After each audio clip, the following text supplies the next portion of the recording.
Hello and welcome back to the channel. I'm Dark Grey Gaming, and today we're continuing our Masochist run. So in the previous episode we pulled some pretty crazy cards that revamped our deck quite a bit. It didn't change the direction of them, but it definitely meant that I needed to start streamlining. So I built two lists and I sort of optimized them. I do think that our Chaos deck is probably still our best one. Now, of course, I've added the trap holes. I've put in the Pankratops, of course. Accesscode talkers are now going to hit. Accesscode is now going to be a mainstay, of course, for every deck we build going forward.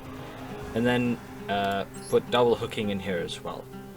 So the deck is pretty much focused on playing warrior monsters, getting value off of Duelist Academy. Dragon Nails is also very good on dark monsters.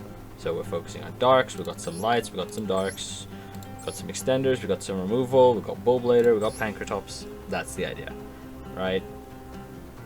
And then we've got, of course, all the traps that are just generic value traps. So this is the one list that I've built. The other list that I've built is a little bit similar, but completely different at its core. We've got Fire Warriors. So this one, of course, is also playing a lot of the obvious stuff. We're playing the Pankratops, we're playing the Bullblader, we're playing the Accesscode Talker, etc. But this one has a much heavier focus on equip spells in order to lean into Gear Breed. It's still playing the Duel Academy because it's warrior focused. And of course we've got all the Fire Warriors that we've pulled. And sort of the focus in this deck is to get value off of Duel Academy, get spell trap removal off of Gear Breed rather. Get a sort of advantage rolling with Gear Breed. We've got Durandal for some consistency. That sort of thing. So those are the decks. I do think that Chaos is going to be the better of the two. So I think this is the deck that I'll take to ranked. I do think the dark monsters and light monsters are generally better than our Fire Warriors. And I don't think Gear Breed, as good of a card as it is, warrants playing the much higher critical massive equip spells that we need. So we're actually only down to 3 equip spells here, which are the Vicious Claw and the 2 Dragon Nails. Because I think those ones actually do provide a whole lot of value for us. Vicious Claw was an MVP for one of the duels in the previous episode. And then double hooking later on in the game is just a synchro play, pretty much. Gives us a chance to go one card into Chaos Archfiend if we've already found our Watt Tuna and any of our level 4 darks. Similarly, we can go into Clearwing Fast if we've gone through our ninjas. So I think I'm happy with this list, and I think this is the list we're going to run with for the day. And we're going to just have to see how it does. I have cut the Koala, which is tragic, I know. But I'll be honest, the Koala was hurting me a lot more than it was helping. With our trap lineup, we're probably going first, right? Probably our first deck. Not sure what's going on with my opponent's username.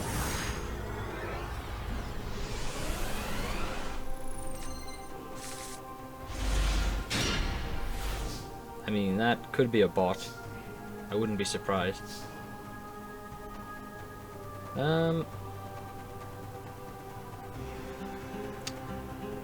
Not the hand I was hoping to see. I'm just going to set enemy controller and throw it back.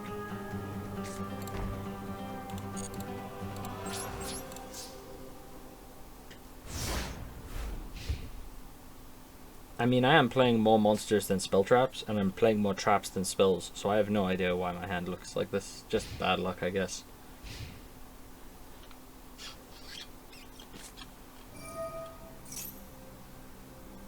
I was about to just concede at the side of Horus, but we do have Heartbeat. And we do have Ein.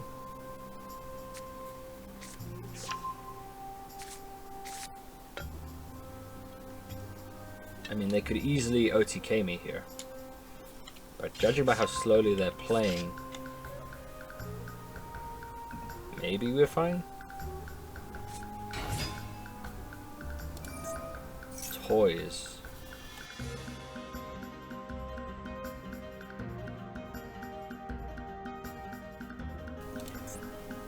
Konami really has been printing a lot of these archetypes lately that rely on a specific face-up continuous spell.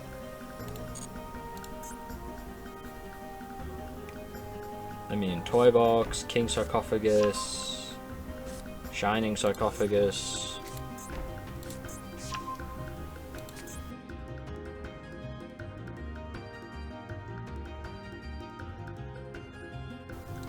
Am I really gonna sit through this? I know that they do all of this stuff with the toys and then don't even know where it goes, but it doesn't really matter because they just go into the horror stuff afterwards. Yeah, I'm just gonna expedite the process.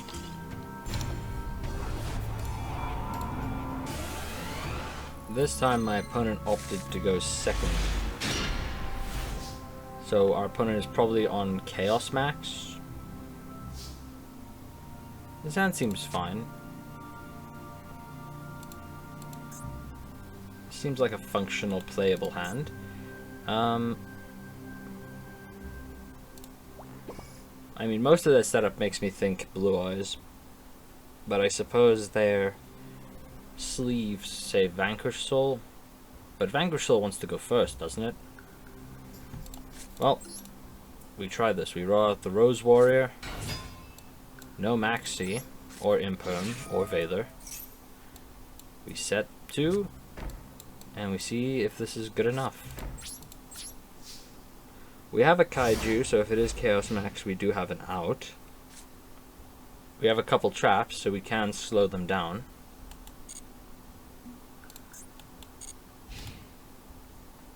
And if our Rose Warrior survives and we draw level 4, we could make Crimson Blader, which would be very funny, into Chaos Max.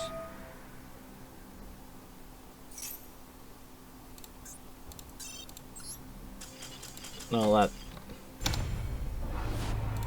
that expedites the process. It was Tenpai. What the hell is Tenpai doing in gold? I couldn't tell you, but it was Tenpai. Okay. I see a trap card, I see Duel Academy, I see a warrior, I see a light and a dark warrior, actually.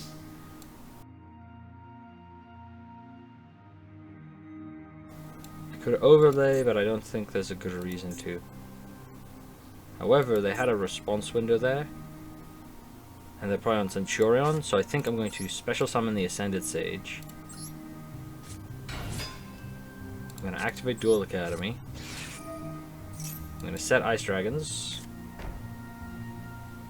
and I guess it was not Maxi after all. And I guess I throw it back.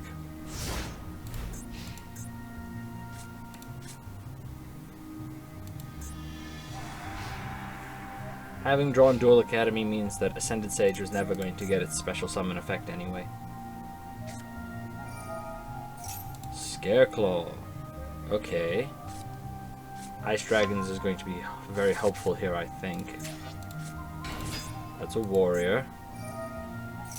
Add a Scareclaw spell trap, okay.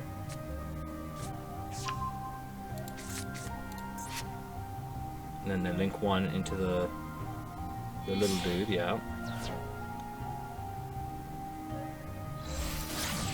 Which is a Beast Warrior.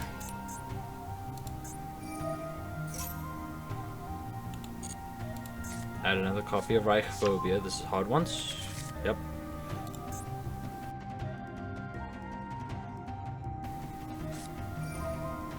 Visas, that's a warrior, that's good.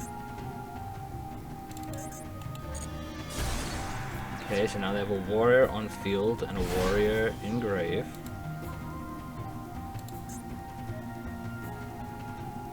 I would like to Ice Dragons them in response to their reborn.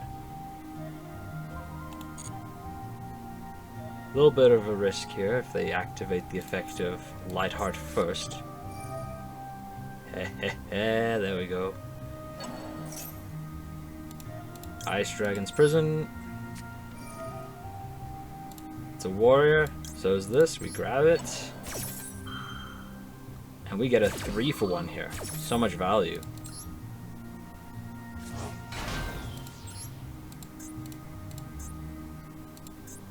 I'm kind of tempted to banish my own light monster, but if I banish Ascended Sage, then I won't have a light engrave.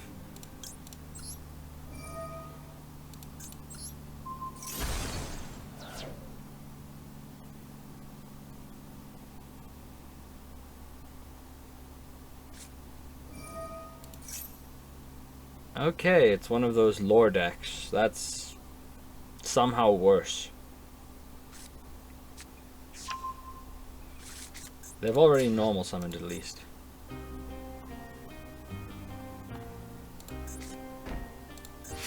Okay. What could that face down be? Could be infinite impermanence. This doesn't have like the Chaos Angel treatment.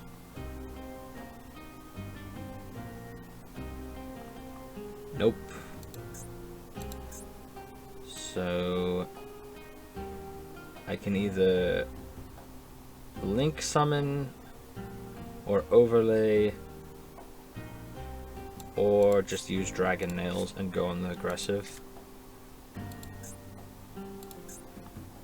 If you activate a trap card, so if they activate this, it doesn't trigger my academy. Well, we're probably screwed. Less damage? Yep, less damage.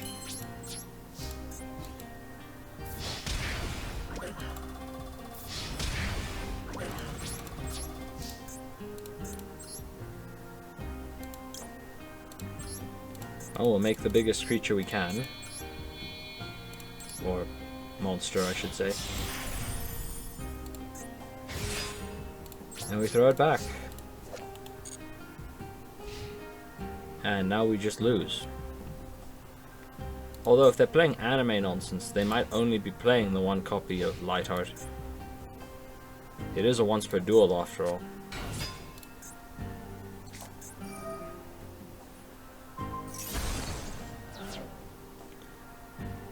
I think I can probably safely concede here.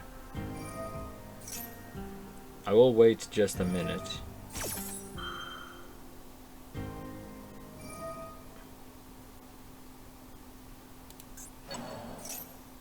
That's a Synchro 6.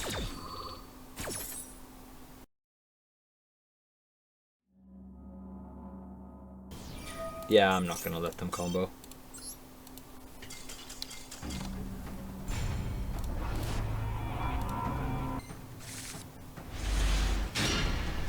Okay, Sunlight Unicorn, Duel Academy, and a trap card. Nothing to bring back with a trap card, though. Oh. Well, that's just a free one, I guess. I see, it was plants, and they didn't open their plant combo. Probably. Yeah, it was just Plant Link, and they did not like their hand, and they were just like, yep, nope. Okay, so at a guess, Dark Magician for the opponent. Could be a bot, but yeah, it's Dark Magician. I have Raigeki Break and Heartbeat for the Eternal Soul, so I'm not super concerned with it. If I can Guilty it to banish Dark Magician, that would also be good. Maybe I get lucky, I banish 2 Magicians and they're only playing the 2 of them. That would be kind of nice. Okay, so there's the circle. That's half the equation.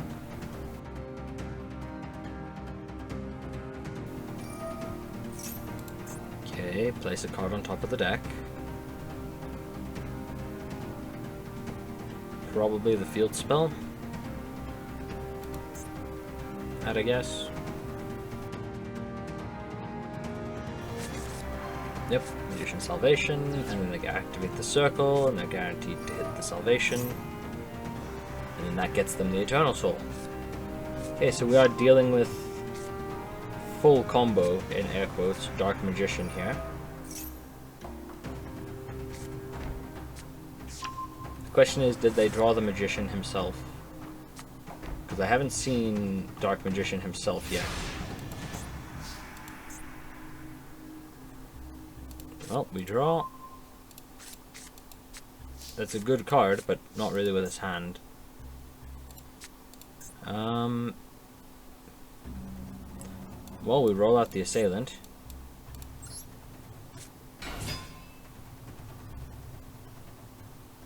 And we go to battle phase.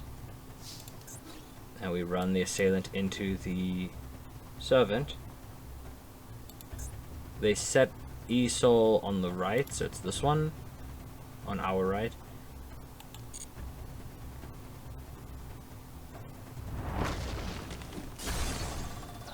Okay, we go to the second main. We set Raigeki Break.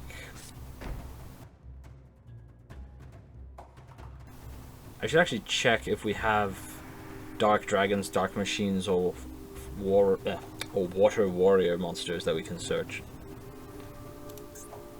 I'll hold the Heartbeat in the hand, so that if he tries to flip it in my end phase, I have a response. Okay, that means either my opponent doesn't know all the effects of their own cards, or they already have Dark Magic Attack in their hand, or they're not playing other search targets. So it's either very good or very bad. Dark Piercing the Light. Annoying, but not a problem. No sign of the Magician yet. Okay. Sunlight Unicorn. Okay. That's a good card to help turn the pressure up.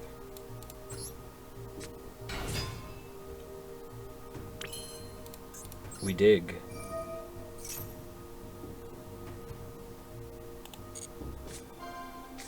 Unfortunate.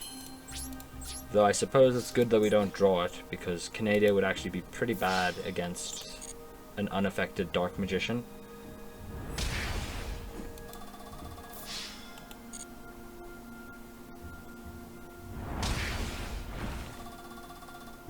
And then we go to our end phase, I suppose. Once again, we keep the Raigeki Break in hand.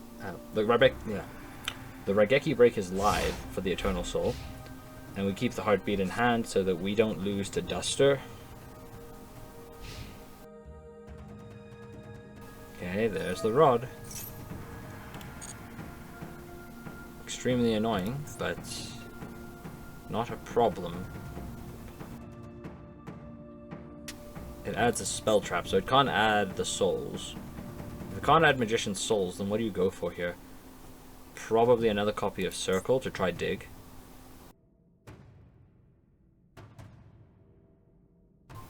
Soul Servant.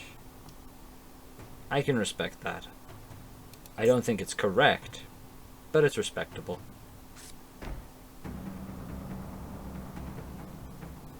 That was the Soul Servant that they just said.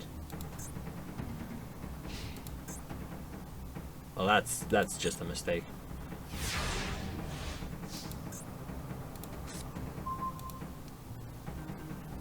Okay. Well, let's try again. Sunlight Unicorn is gonna hit one of these days. Ash Blossom. I mean, that's even better for me. That just wastes a card.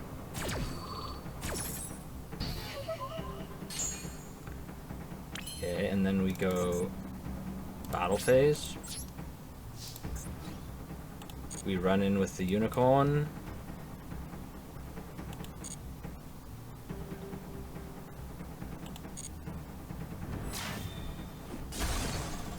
We go in with the Assailant.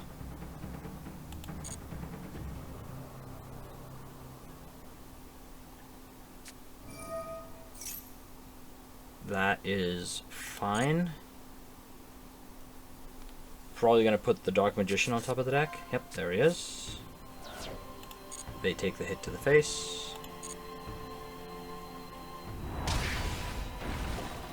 Now, Heartbeat to put back the Eternal Soul could be very funny here.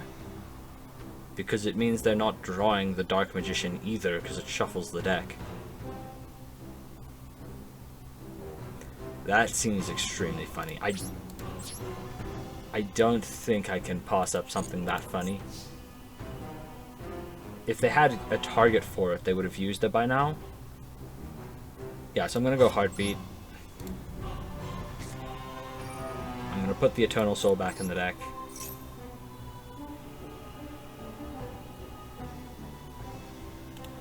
And I'm gonna discard the Photon Thrasher. And then I'm gonna set Double Hooking so that I can use it discarding Guiltia if I need to.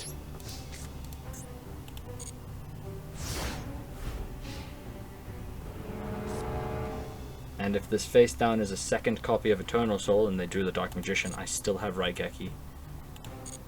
So I'm not concerned about any of their face-up cards. It really is just the 3 unknowns. Well, that's a good card.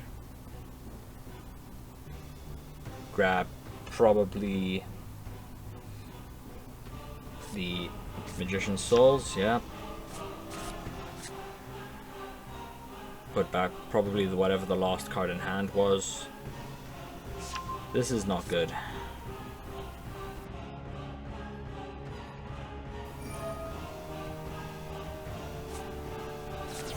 Double hooking is specifically my grave, yes.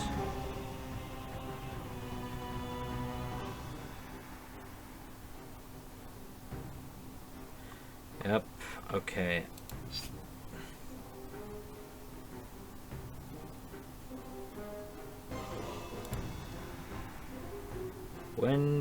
If you normal or special summon Dark Magician Girl, target one of those, special summon one Dark Magician or Dark Magician Girl from your grave.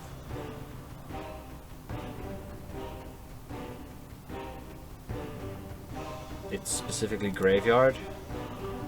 Okay, that means that I don't care about the field spell. This draws them a card, which I don't care too much about.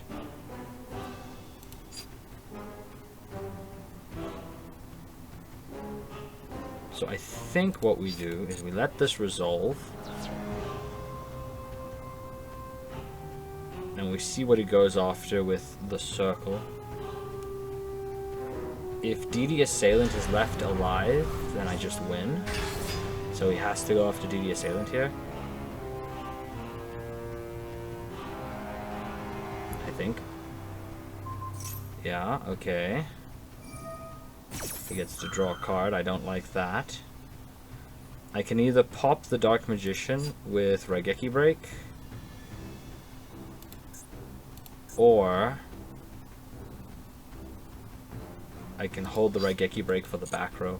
I think I hold the Raigeki Break for the back row, because if that face down is a second copy of Eternal Soul, I just lose.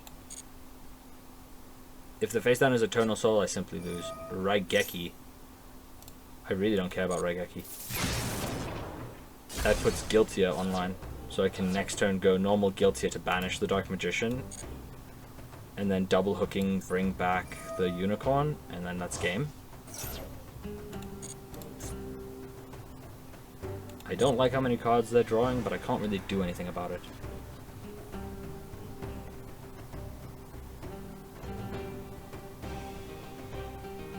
End of main, that's fine.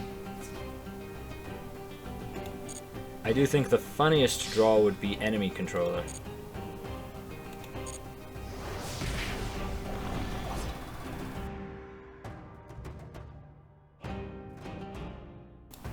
So Guiltia answers the Dark Magician. Double hooking kills them. So I just need to care about the face down. So I think we do this in end phase.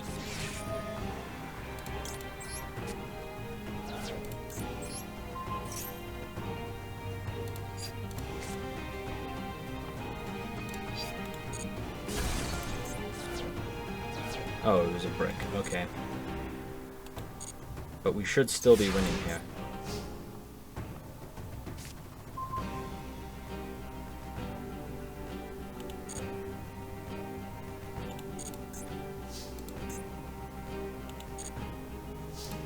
Well, we'll normal summon Guiltia without tributing.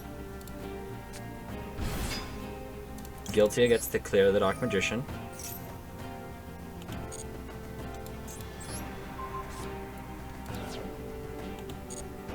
go to the battle phase. We attack with Yugioh.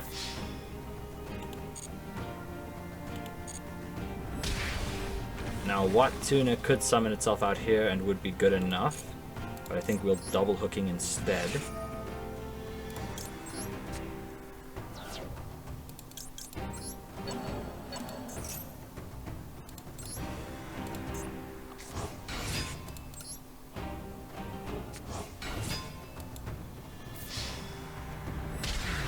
And we just beat Dark Magician.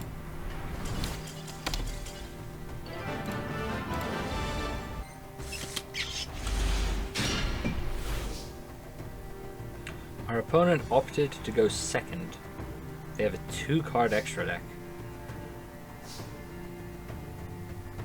Could be a bot. No traps in the hand. So let's just run out the unicorn, I guess. Can't do anything else, so we may as well maximize our once per turns.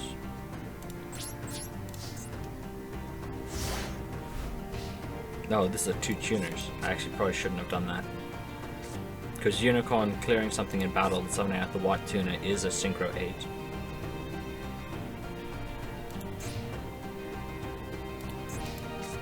Yeah, and Rose Warrior would have been a better thing to put in the graveyard for Ein.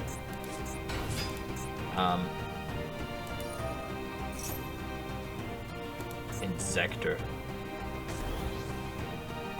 This is either really good or really bad.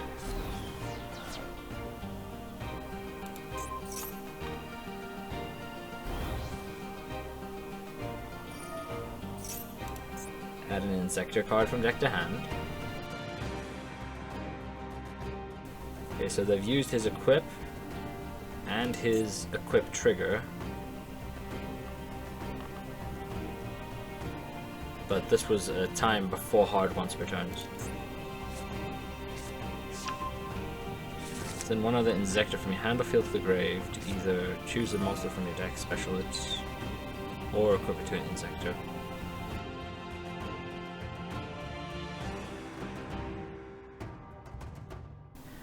That's a Royal Rare Dragonfly. And it's going to probably equip the Ladybug. Ladybug, okay. And then this thing summons from the deck.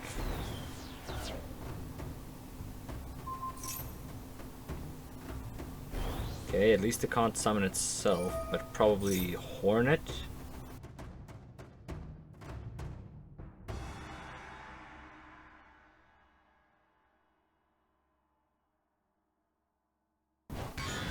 This could be beatable.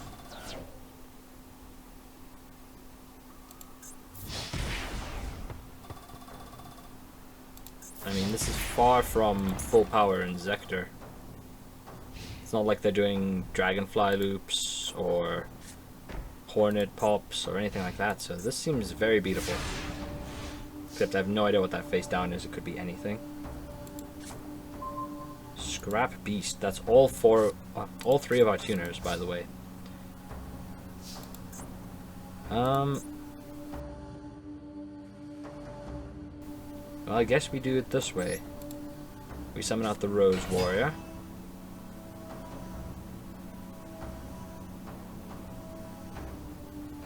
We go to combat. We clear the Dragonfly, because that's the biggest threat.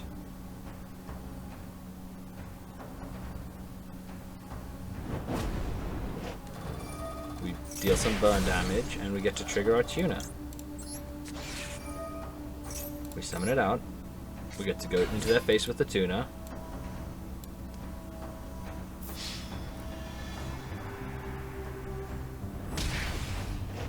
We go to our second main phase. And we now have the biggest dude on the field. Magician of Hope is gonna carry us to victory. Possibly. Still no darks.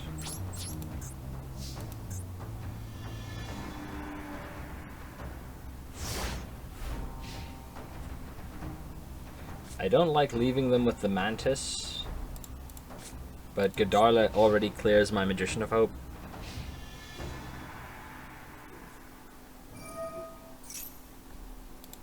Oh, sorry, not Mantis, Centipede. Leaving the Centipede on the field seems like it's probably a mistake, but there's not much I can do about it.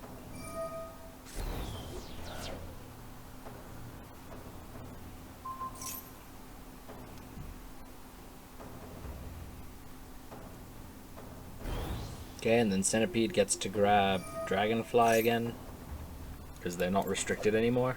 Yep. Because I recall Dragonfly was banned for a long time. Was it banned? I think it was either banned or limited. Or both. Well, there's Excalibur. That makes them big enough to clear Magician of Hope, which I'm not happy to see.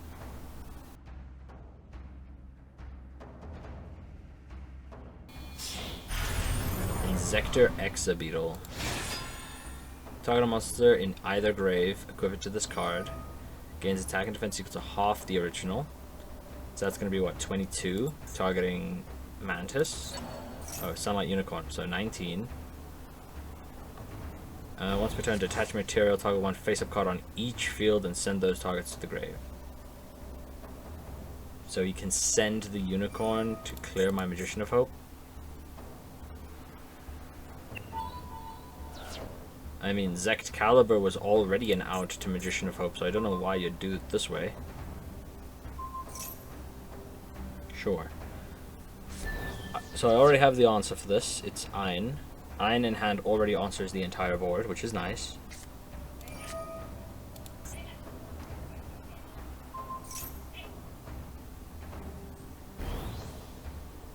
Excalibur's annoying, but not a problem. Is this a quick effect? It's not. Hopper was just another Inzektor to trigger off equips, right?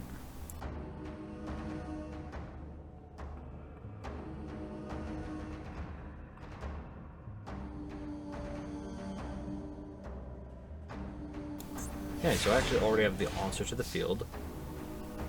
Problem is this Excalibur gets to trigger.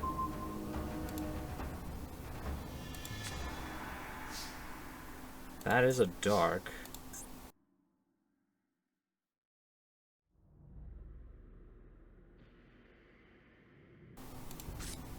Yeah, so Ein. Equip Rose.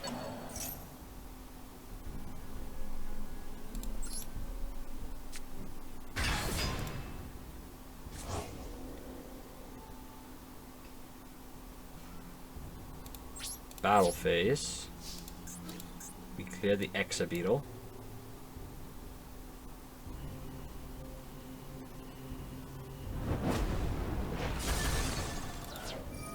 They get to add an Inzektor back, which I can't do anything about. Probably, okay, Dragonfly. Was hoping they'd go after Centipede.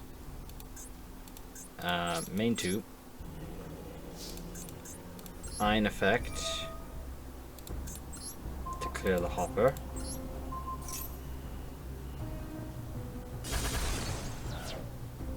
And then we normal set the Twilight Ninja.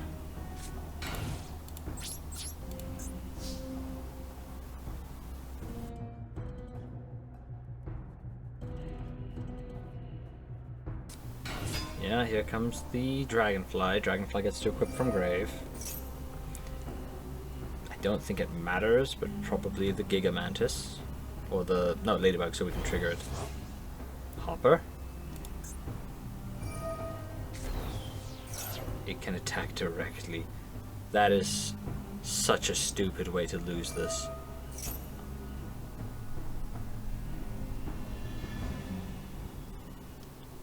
That is such a stupid way to lose this game. We do nothing but monsters.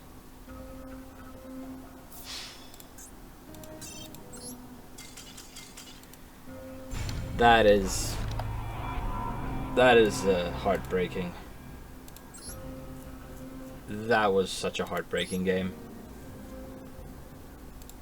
So winnable, but we didn't draw a single point of interaction. Let's see what we got here. Oh, we got a Synchro 8 play, which is nice. I need to up the count of dark monsters in here, but I just don't have any good ones. Oh no. That is a real deck. And it takes about room temperature IQ to pull off the combo.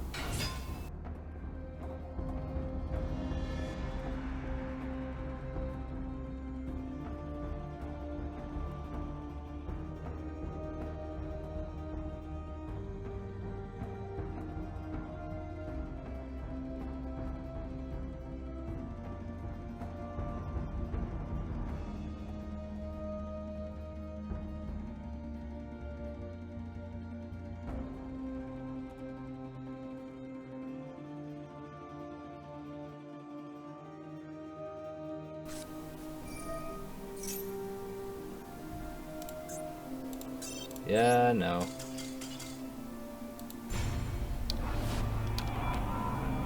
If you are playing Prankids and you're stuck in gold, then I don't know what to tell you, bro.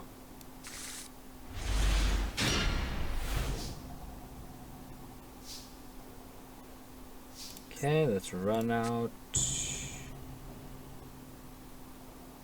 We'll run out Bullblader. And we'll set Raigeki Break. They have Max C, whatever they're playing.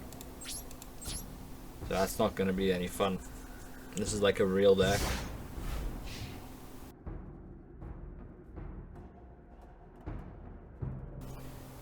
Tour Guide from the Underworld.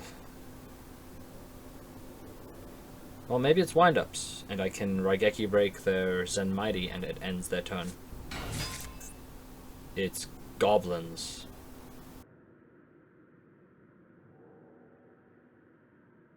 I somehow doubt we're going to stand a chance against goblins, but let's just hold up and see. Overlay for Big Gabonga. If it's Xyz'd, add a goblin. If a material is detached, you can target a face-up monster, except this one, attach it. During the end phase, attach a goblin from your deck. Oh, we see what he adds, and then we probably pop this immediately. Because I believe I think that's the one that detaches from a monster to summon itself. Yeah. Well, we Raigeki Break, and we hope that it's good enough. I somehow suspect that if we get to a point where we can Kaiju them, we're losing anyway.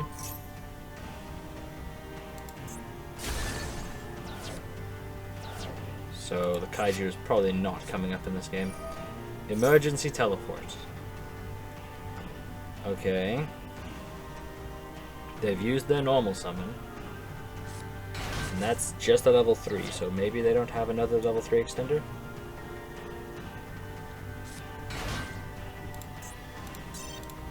Well, you know, sometimes you duel against real decks. Yeah, I mean, goblins aren't good, but they are, like, strong.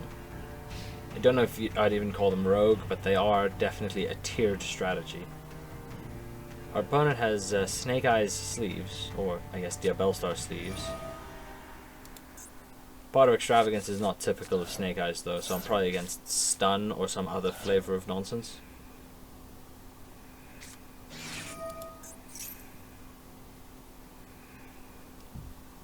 No one summoning this is doing anything good. This locks you out of summoning for the rest of the turn. So if this is the deck that I'm thinking of, it's Leeching the Life OTK. And if it's Leeching the Light OTK, I don't want to give them anything on my field to work with. If it's Leeching the Light OTK, they're trying to Kaiju me, activate Leeching the Light, and then win. In which case I need to make sure I don't put any monsters on the field for them to Kaiju. But considering they just clogged their field with a bunch of tokens and they have 9 cards in the extra deck, they can't be tributed. And and they can't summon monsters from the extra deck while they have that. So that means I can just sit here and do nothing. I have another 9 turns to figure it out, because they can't do anything about their own tokens. So I have time to figure out what I'm going to do about, specifically Performapal Hippo. Because that's the only card that matters here. And once my hand gets full and I discard a warrior, I can use Ein to clear the token, the hippo rather, and then they don't have anything.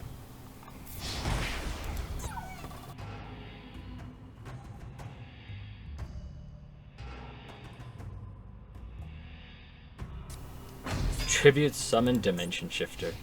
That is really funny.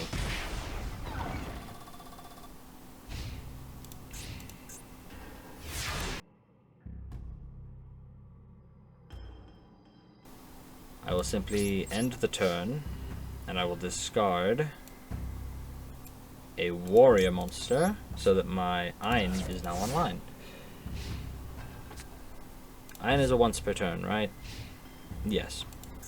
I was wondering, because if I find the second copy of Ein, I can actually send the equipped Ein rather than the monster.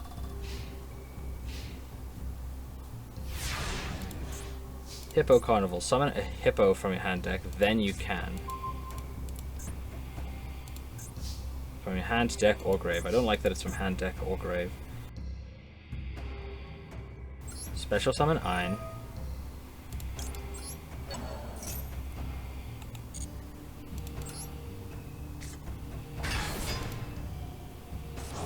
And then we can Ein send itself to pop Dimension Shifter. Oh, I should have just attacked over the Dimension Shifter and then popped the Soul Absorption.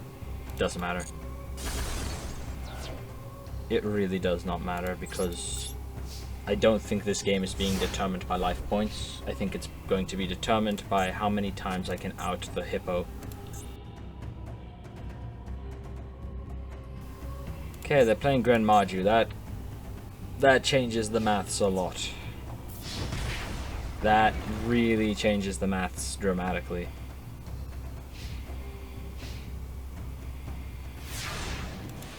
If they're playing Grand Maju, that definitely changes a lot.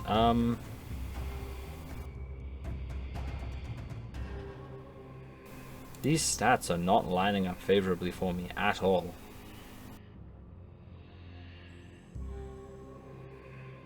Okay, so let's try this. We go Nemlaria. We exile the cards that never come up. Banish, rather. We summon it out.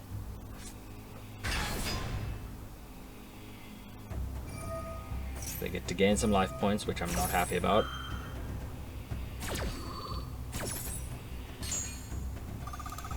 We normal summon Shingetsu. We go to battle phase, and I guess we have to be aggressive. Now, if they're unleashing the light, that means I do have to watch out for putting light monsters on the field. But now I have Raigeki Break to insulate me against them going a kaiju into leeching the light.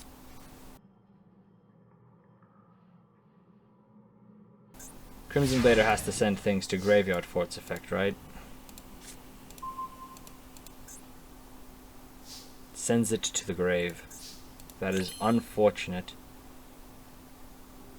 Now I know I just said I should be careful about light monsters, but I do think Sunlight Unicorn is the best play here.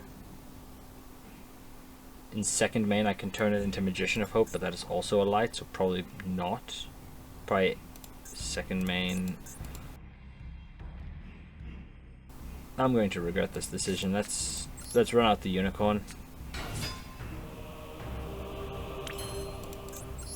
See what we can find off of it. That actually would have been kind of decent. I'll begrudgingly clear up the monsters.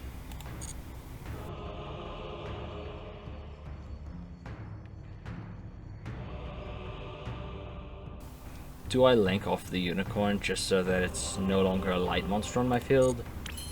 Nah, they'd have to have another token generating card and leeching the light, and even then it wouldn't matter because the unicorn's not big enough, so they wouldn't be able to clear my Nemalaria with it. Okay, that does mean we can go a little bit more aggressive now. We have neither a light nor a dark in the graveyard. Ooh. Does that change anything? Tribute summon, special summon. That's 63. Well, let's fire the unicorn first. Trying to do some maths here, whether this is going to be lethal. I don't think I can get to lethal.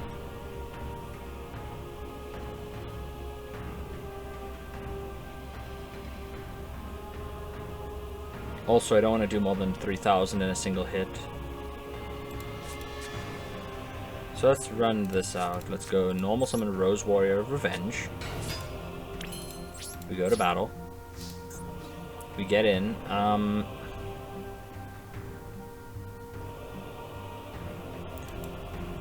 They can't Gorse, and the things that punish me for going in with the biggest one first. If they have Mahama, I just lose. But I don't think they have Mahama.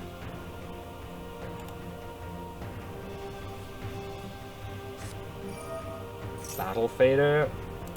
I don't think so.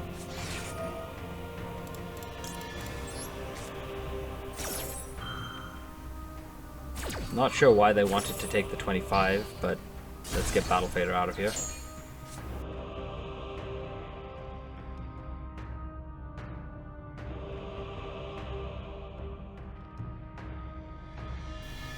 Yeah, it's definitely leeching the light, Inferno, Tempest, Turbo, some homogenized pile of that sort of garbage card. They are only playing one copy of the Hippo by the look of things.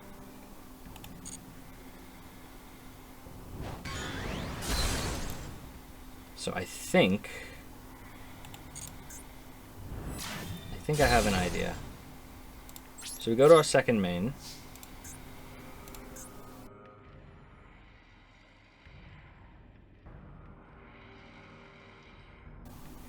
And then we can Synchro Summon into Crimson Blader.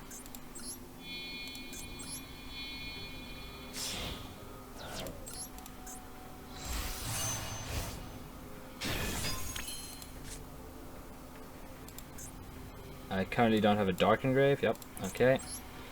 So we link 2 into the Shinobi Insect.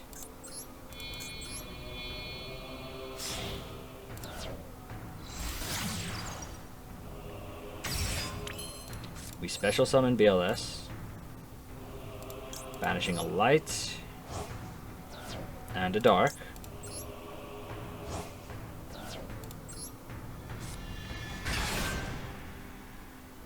They get to gain 1,000 life points, which I'm not super happy about, but it's still fine.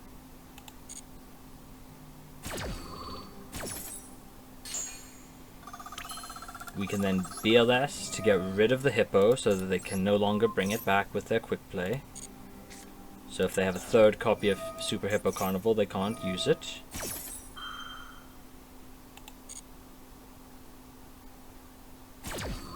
And now I'm considering whether going up into Accesscode Talker to pop cards makes sense.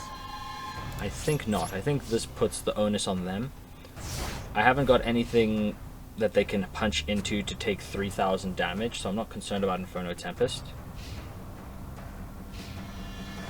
And if they try it, I do have Raigeki Break. Morganite is very dangerous, puts the pressure on. Green Magi. Okay.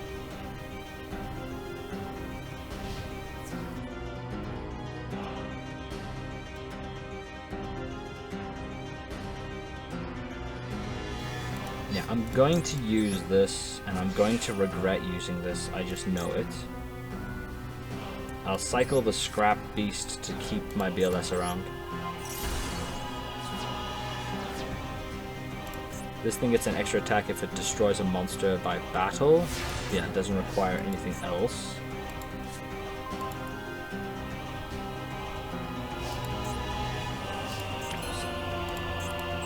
So maximizing damage would be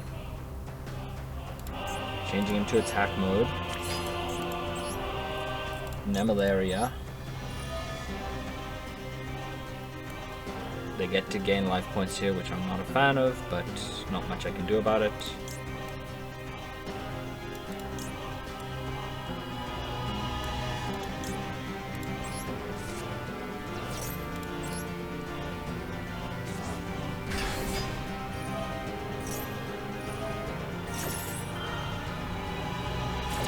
They gain what? 3,000? Maybe that wasn't correct.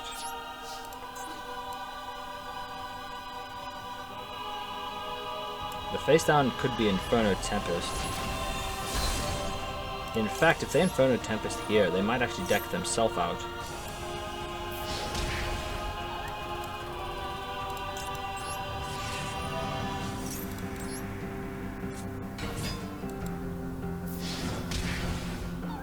Oh, BLS has to attack immediately afterwards as well.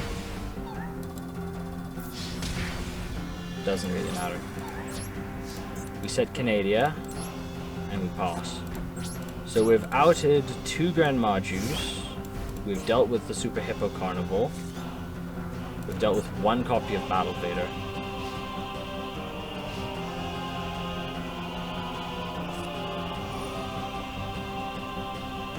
Pot of Prosperity for 6 probably. That's gonna be another 6,000 life points to get through. DD Dynamites for each of their removed from play cards, so I'm not concerned about DD Dynamite. Am I? Oh wait, no, maybe I am. 300 for each.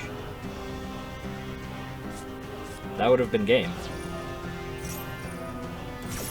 But they saw Grand Maju and their eyes lit up. DD Dynamite would have actually killed me.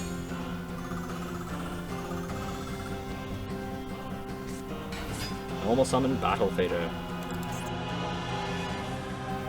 It's before the end of main. Activate a card. Nope, that's fine. Battle phase, you want to attack something? Go for it.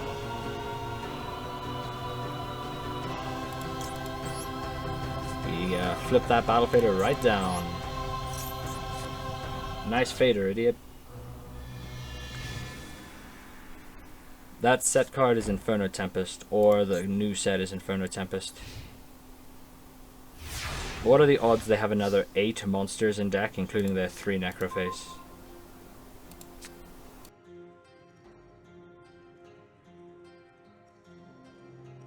Let's do some maths.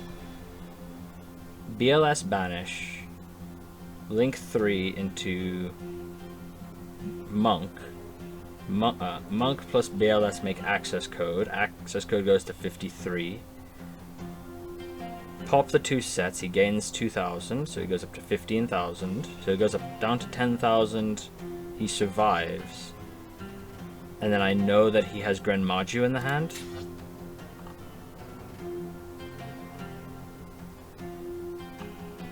Yeah, they added Grand Maju.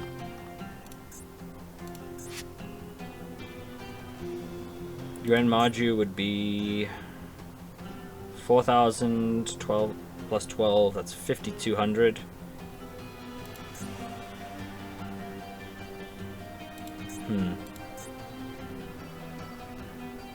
Okay, I think I know what to do here. We go BLS Banish.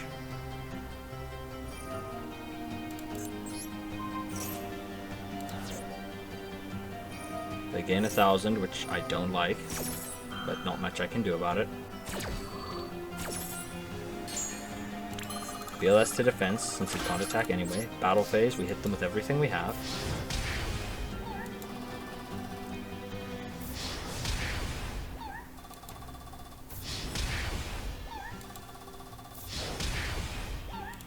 We go to main phase 2. We link 2 to make Space Insulator.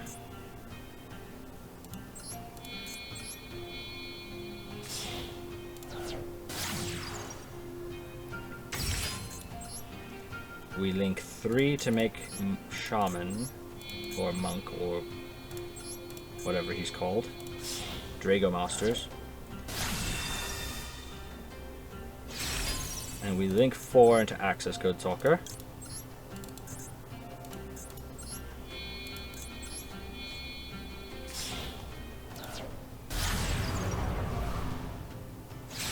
Now Grenmaggio is big enough to clear the Accesscode Talker, but only just. So we go Accesscode, banish a wind. Let's clear this so they don't gain too many life points. Accesscode, banish a dark to clear this. Nice Inferno Tempest. And this card on the far left here we haven't seen all game. And the fact that they waited until the last turn to try the Inferno Tempest play means that it's not Inferno Tempest. So I'm going to just say that it's nothing. And I'm going to actually get rid of Soul Absorption. And basically put them on do something or die. So they have to commit the Grenmaggio, and the Grenmaggio can only clear either Accesscode or BLS. And they don't have any more copies of Grenmaggio.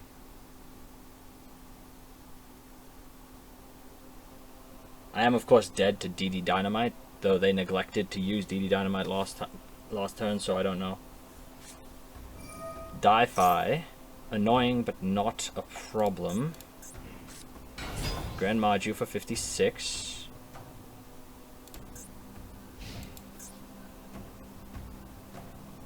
They clear Accesscode for 300, that's fine.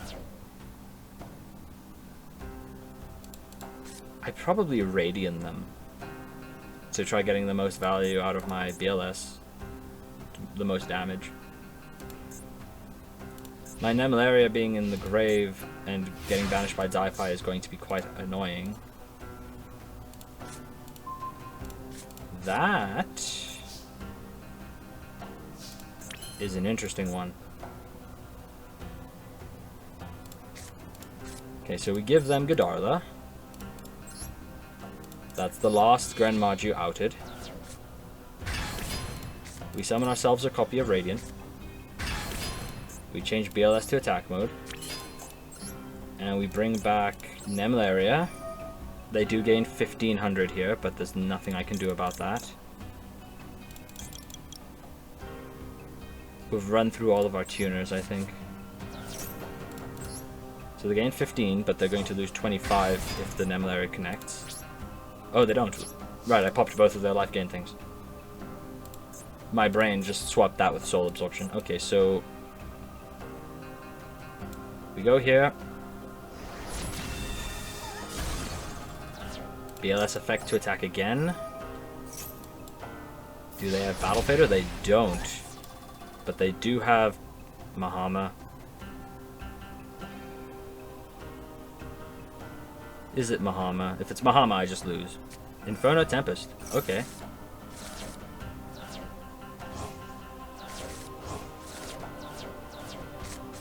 Okay. Trigger Nyan Nyan. No Necrofaces?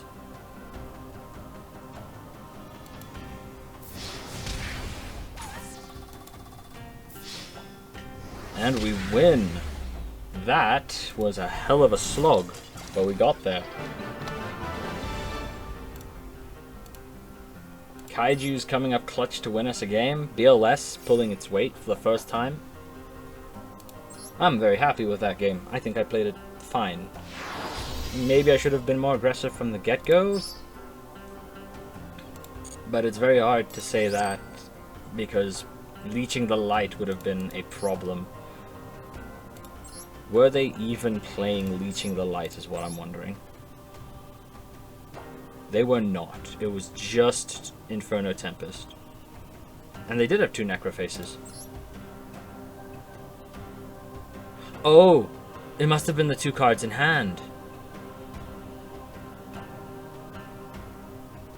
Well, that feels bad, bro. But you should have just grabbed the DD Dynamite when you had game. Right, I was at 24, 800 times, well, 8 times 300. Yeah, that was lethal damage. But they drew double Necroface and they were sitting on Inferno Tempest the whole game. Oh, and I didn't realize Necroface is semied. I thought it was at 3. But that was a good game, an actually fought victory. It just occurred to me though that Grandmagic player opted to go first. Why the hell did they opt to go first? Oh. Heroes. Can I beat Heroes with this hand? Ice Dragons is very good in the matchup. Back to the Front's probably not going to come up. If I draw a Dark, that would be nice, but I think they're probably ending on Dark Law if it's Heroes. The question is, do I think this hand has enough to play through a hero end board and somehow win? And I don't think it does. Next question is whether I'm willing to sit through a hero combo in order to see whether it can do it.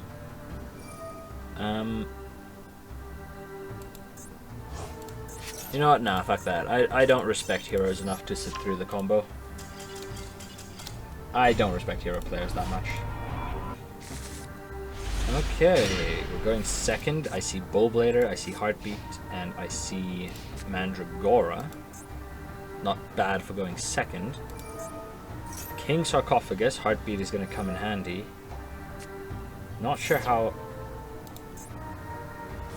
Arcana Force the World. Yeah. Any deck playing Arcana Force the World is not doing anything fair.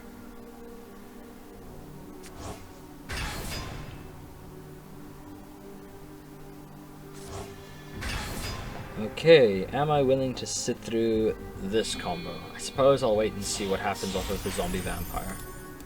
Based on the Zombie Vampire, I think I'll decide whether or not to stay in it or not. Top share to put Arcana Force the World onto the top. Since they're about to mill this with Zombie Vampire, let's put something that we'd like in the graveyard. Probably this.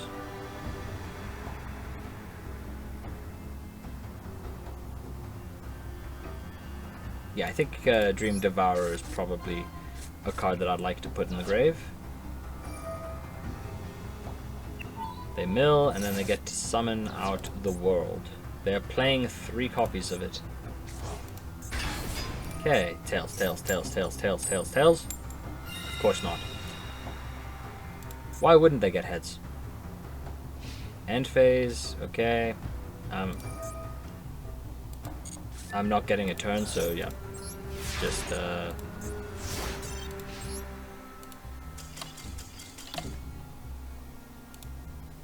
that's always nice. Legitimate turn skip combo that relies on a coin flip. In case anyone was confused, all they have to do is go bring back all the Horus monsters and the game's over.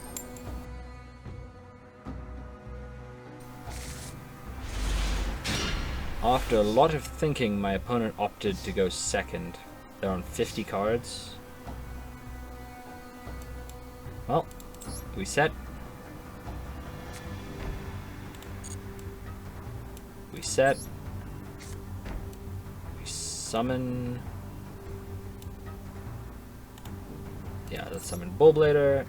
I'm gonna regret the decision because I've got 2 tuners in hand. Maxi? Nope. We throw it back, and we see what they're up to. I mean, Heartbeat's not really an interaction, so I guess we have 1.5 interactions. 1 3/4 if you count Bullblader's effect.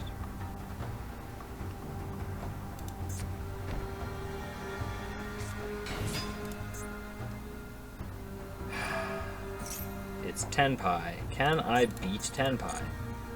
Probably not. Not sure why they're setting a card in Tenpai.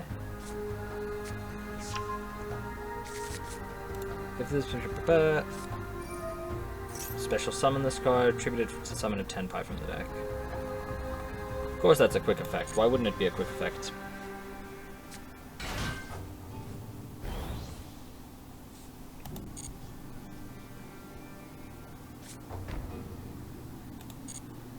And then they're gonna go to battle phase. What the hell am I looking at?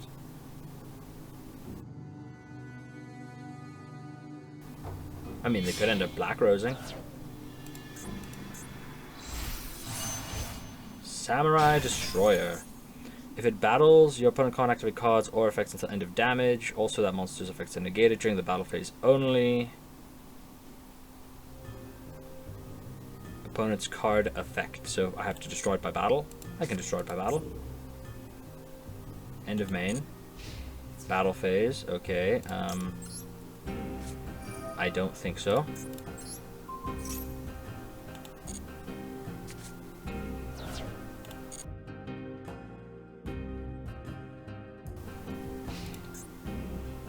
Okay, so that's if it's destroyed by card effect. Yeah. Okay, so if I destroy it by battle, we're safe. So we run out Scrap Beast because this thing only has 1400. And we go. We could Crimson Blader him.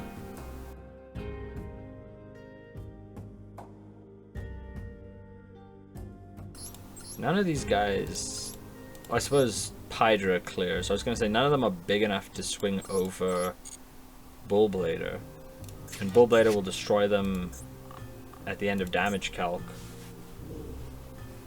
Although they'll just do their stuff in damage step.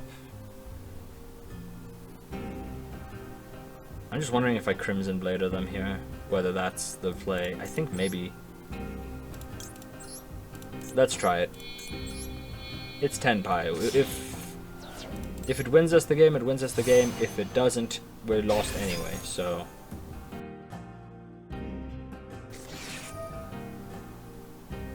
I don't like seeing that.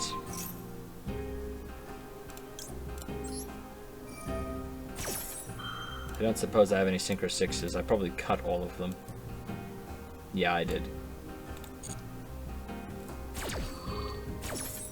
I don't like that they impermed my Crimson Blader. It means that they probably actually do know what they're doing. And then I'll summon out Ein. Equipping Bull Blader.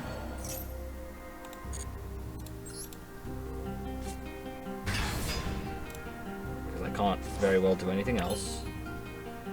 And then we go battle phase. Since we're negated, we go Ein in. Because the Crimson Blader is negated. Oh, it would have been negated by the Destroyer anyway. Oh, that's very funny. Did not know that that would happen. It doesn't make a difference, but I did not know that would happen. We summon out the Tuna. And we take them down under half.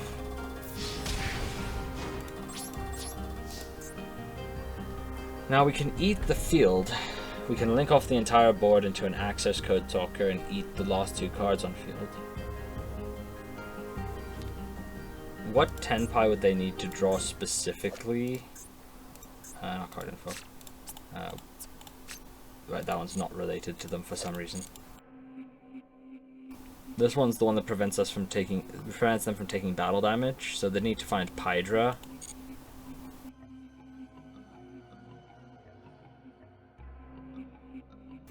I think we put them on Better Draw It.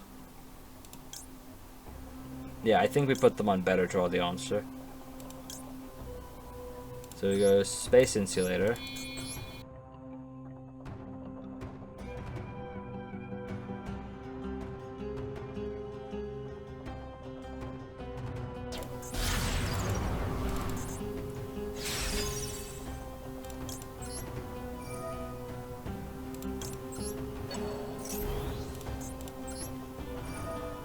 And we eat the back row.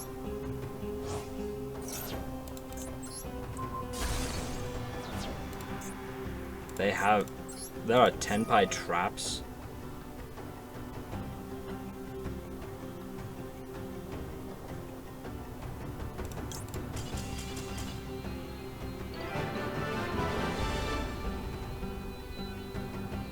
Huh?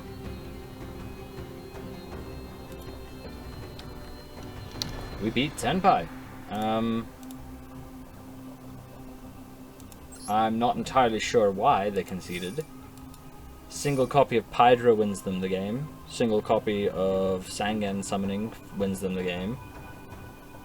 Single copy of Chandra wins them the game. Copy of their quick play spell wins them the game. So I mean, I won't complain, but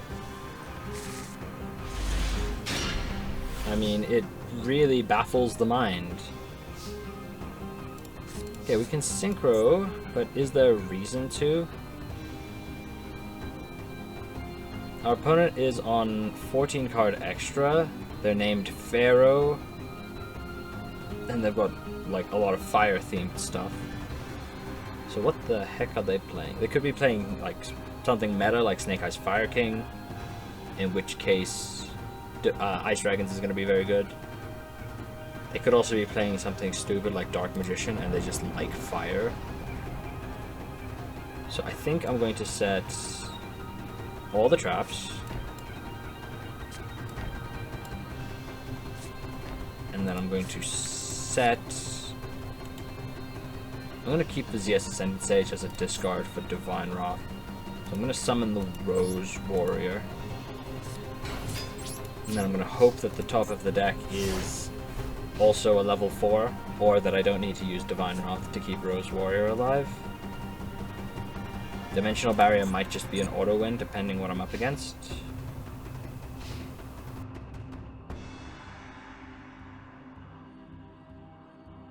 My opponent appears to be having connection issues.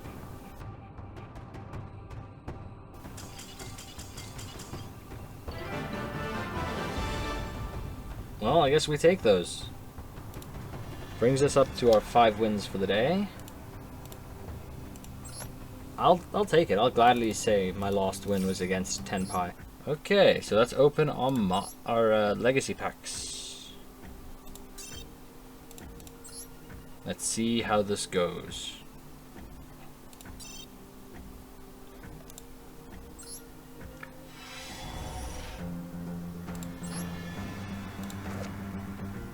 Okay. Black Wing Booby Trap. While you control a Black Wing trash. Only during the battle phase, select an equipped card equipped to an attack position monster you control.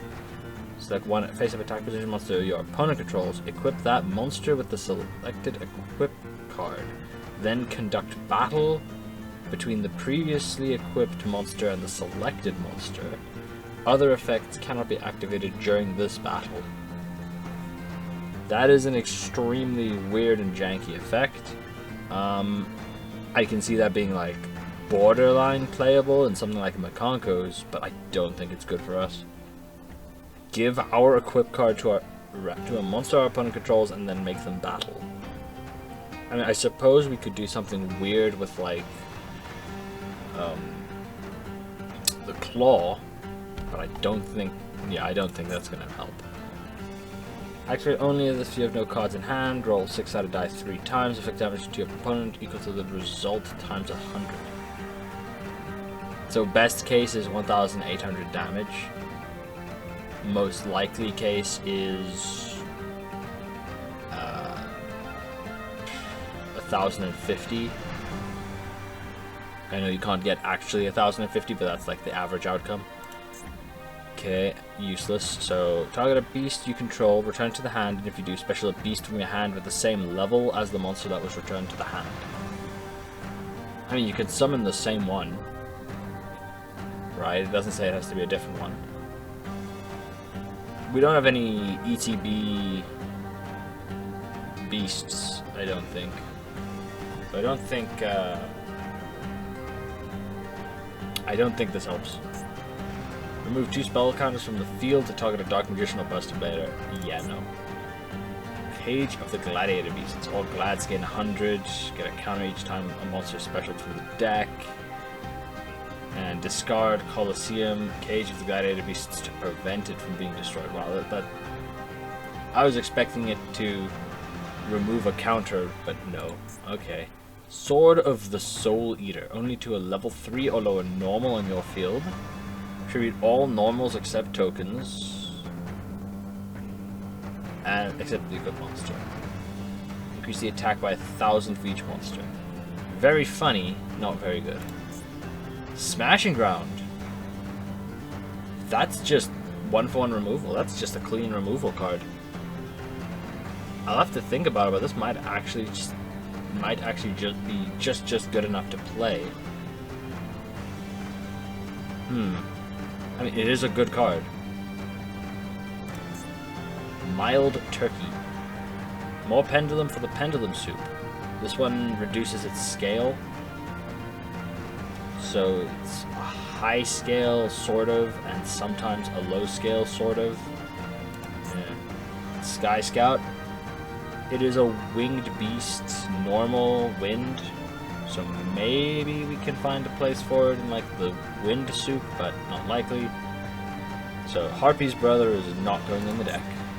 Change Slime, Crocodilus, Performapal, another Performapal, Cell Shell Crab. When a Performapal is destroyed by battle, targeted Performapal will autos in your penned zone and special it. I don't imagine there are any Performapals that go to the penned zone when destroyed. Once per turn, target a pendulum you control, it gains 300 attack for each Performapal you currently control. That's not the worst card, but it is pretty mediocre. Super Defense Robot Monkey. Normal, special, another one, or Orbital 7 from the hand. I don't think we have either of those cards, so, well, we obviously don't have another one of itself, and then an Orbital 7 I'm pretty sure we don't have. Ghost Gardener, looks familiar. When a face-up monster you control select this attack, you can change it to this card. When this card is destroyed, sent to the grave. One face-up monster your opponent controls loses 1,000 attack. It's like Ring of Magnetism, and then like Sync. It's not awful, but it's probably not worth playing. It is a Dark Warrior level 4. I mean, that suddenly doesn't look like a warrior. Mystic Tomato. Now that really raises the question of, is it worth playing Mystic Tomato? Are we already past 2002 Yu-Gi-Oh or not? Mystic Tomato is an interesting one. I don't think it's good enough to play. I'll think about it and I'll look, because it is a search target off of that other witch that we were playing that we've already cut. But I don't think Tomato makes the cut. Destruction Jammer, discard a card, negate the execution of a spell card, trap card, or affect monster effect that destroys a monster's on the field. It is a solemn judgment if it's something that destroys a monster. How often are things destroying monsters? I mean, it doesn't work on Accesscode because Accesscode is unrespondable. And I don't think there's much else that destroys monsters that I need to give a shit about. I mean, there's Little Knight, but that doesn't destroy, that just banishes, so this wouldn't work on her. I mean, this beats Raigeki, but Raigeki really isn't what's killing us very often. It's usually Feather Duster, which this doesn't work on. I don't think this is good enough to play. Cloak and Dagger. Declare a monster card name. If your opponent normal, specials, or flips that monster face up, remove that monster from and this card from play. It is a preemptive trap hole. Yeah, it's a preemptive trap hole. This is just not good. This is just terrible. This is bad. You'd have to use it in response to something that summons, and you'd have to use it on a card that they don't have a choice on what to summon, right? So like Destiny Hero Malicious or something like that. Yeah, this card sucks. World Legacy World Chalice. This card I know is good, but you need a lot of World Legacies and World Chalice cards to actually play this. It's like summon 2 from deck if it's sent to grave, if it leaves the field. Yeah, so all it takes is a World Legacy World Chalice deck, and this card's good, but we're not gonna get that. We need a hell of a lot of World Legacy cards, and I think a lot of them are solo modes, solo mode exclusives. So, Fusionist, Petite Angel, Mythical Sheep 2. Yeah, no. Whole bunch of duds. We do another 9. Link Restart. When a spell trap card or monster effect is activated that would inflict damage to you, negate it and special a Link monster from the grave. The best case scenario is you're negating something that inflicts damage as a byproduct of another effect. And that's not going to happen very often, least of all while you have a Link monster in the grave. And the way it's worded means you have to have a Link monster in the grave. Yeah, this is not playable. Curse of Royal. When a spell trap is targeted, that targets a spell trap on the field and no other cards and would destroy it. In other words, counter exactly Mystical Space Typhoon. Yeah. Okay, shuffle a Blackwing monster you control into the main. Add a Blackwing monster from your deck to your hand. That is a 1-for-1. Oh, and it's from field. It's one you control. This is so bad. Okay. Well, that's an interesting one. Mad Dog of Darkness. It is a big beatstick, and it is a beast. So maybe. But I think we're still already past 1900 beaters. I think we're past just playing cards for their stats, now we're playing them all for their effects. Zaragan, a lethal crawfish with extremely dangerous claws. Well, I guess it depends how big the thing is. Kappa Avenger, an amphibian that sold his soul for unlimited power to avenge his late friend. 1200 seems a little bit limited for unlimited power. I'm gonna be entirely honest with you. 1200 attack seems like you got a bad deal. Fire Eye. I have never seen this card before, and that is saying something. It's probably an OCG exclusive, and I thought I'd seen all of the OCG exclusive normals. Power Breaker. If this in your possession is destroyed by your opponent's attack or card effect and sent to your grave, target a face-up spell trap your opponent controls, destroy it. Okay, so if your opponent clears this, destroy a spell trap. And if it attacks, it's changed to defense. It's not awful. And it's a warrior. Dr. Cranium. I mean, we have a couple of psychics. This is like fine if you're playing psychics. A little bit slow. But I guess if we're not playing Mystic Tomato, we won't be playing this. Mystic Tomato is just heads and shoulders better than this. Infinity Dark. It's a Gemini and a Fiend and a Dark. And when it declares an attack, change the battle position of a monster. So it's Gravekeeper's Spy, or Assailant rather, Gravekeeper's Assailant. But on a Gemini, this card is ass. But if we go down the Gearbreed route, Gemini monster matters. We'd have to get like more normal support and all sorts of other things, but maybe. Gladiator Beast Spartacus. It's a combo with that field spell we just pulled. Troop Dragon. Even if we have 3 of this, I don't think we play it, right? I mean, it does float. It's not unplayable if we have multiples of it, but... Kaiser Dragon. Cash Back. When your opponent activates a spell trap card or monster effect by paying life points, negate the activation, and if you do, return it to the deck. There are a lot of really good cards that pay life points, but I don't know if they're common enough to warrant playing a card like this. I'm trying to think of specific ones. I mean, I instantly think of cards like a hero emerges, or sorry, a hero lives rather.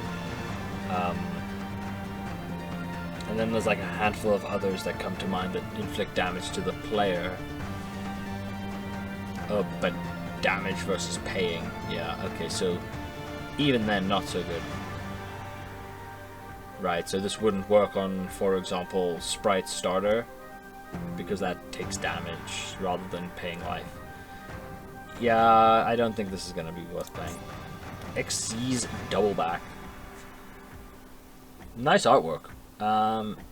During the turn, an Xyz you control was destroyed, and you control... if you control no monsters, target an Xyz in your grave that was destroyed this turn, and one monster in your grave with less attack. Special summon them, but they're destroyed during the end phase. That seems extremely jank and extremely situational.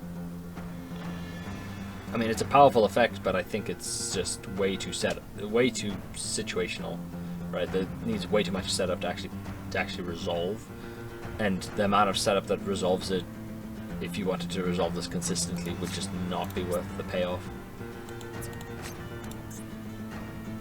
Okay, we'll have to look what Earth fusions we have, but fusion summoning is now, like, sort of on the table. Up until now, the only fusion spells we've had that I can think of are ones that were Pendulum's exclusive. Now we can fusion summon almost any Earth attribute monster, so I'll have to take a look at those.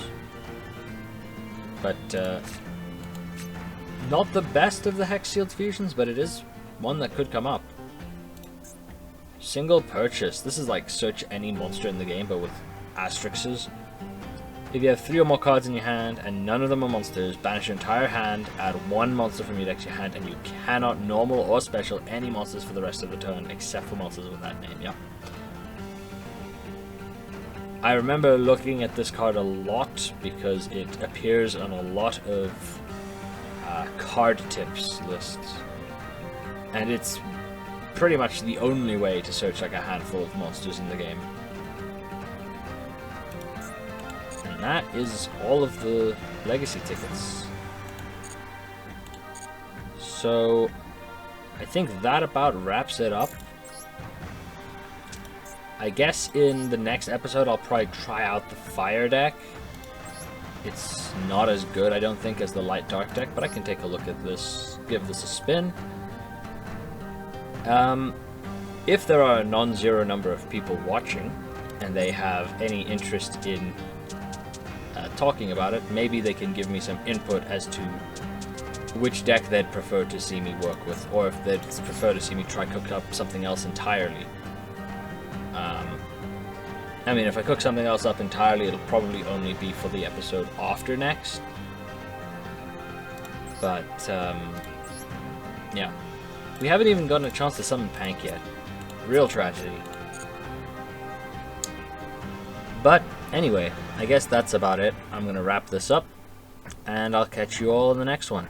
Cheers.